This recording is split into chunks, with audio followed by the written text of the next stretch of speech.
The alarm on the war against merit and truth in the American education system, some even comparing it to the Soviet Union.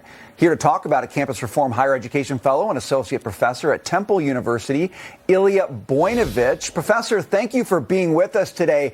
You are making a strong claim here. You're saying that it's not just that we have a higher education system that's like the Soviet system, it is worse in terms of how ideology has infected it. Tell us more about what you're seeing.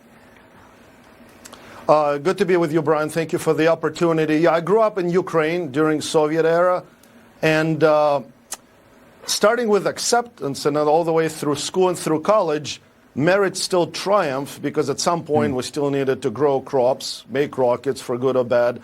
So no matter what the ideology, merit was the decisive factor, past all the nepotism and corruption. And so what we're seeing is lowering the standards.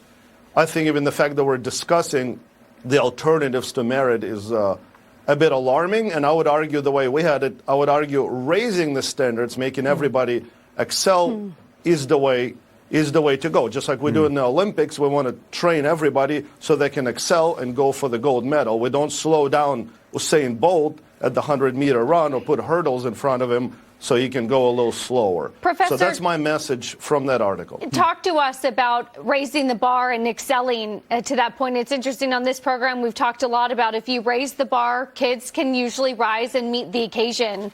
You've talked a lot about, SATs and ACTs, and if you remove that, it actually makes the problem worse. What do you see sort of as that being a big crux of this problem as well?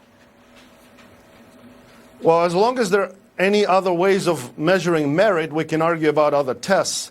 But what's happening is that the acceptance, let's say, to college is based on criteria other than merit, at least in some cases, at least partially. And I think we're doing disservice to those students. So the admissions departments are fine, but then the students have a hard time getting through the rest of school, and you can see how they would blame the admissions for accepting them, sort of knowing that they're going to succeed. Then the pressure is on us as professors to try to get them through college.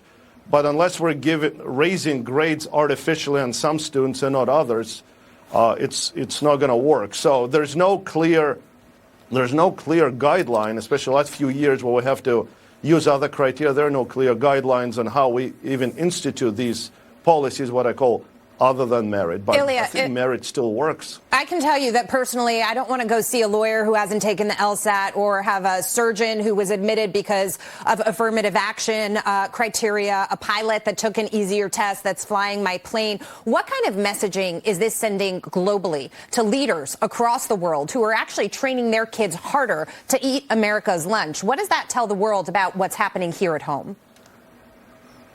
I think it's telling them that we're valuing something other than merit when we're looking at progress, especially in science, because now it's reaching hard physical sciences. We're beyond social sciences where you can argue things theoretically, presenting different. We're now in physical sciences, and we have some constraints on progress or on publications, and that's really concerning. So yeah, I use the same analogy of a surgeon.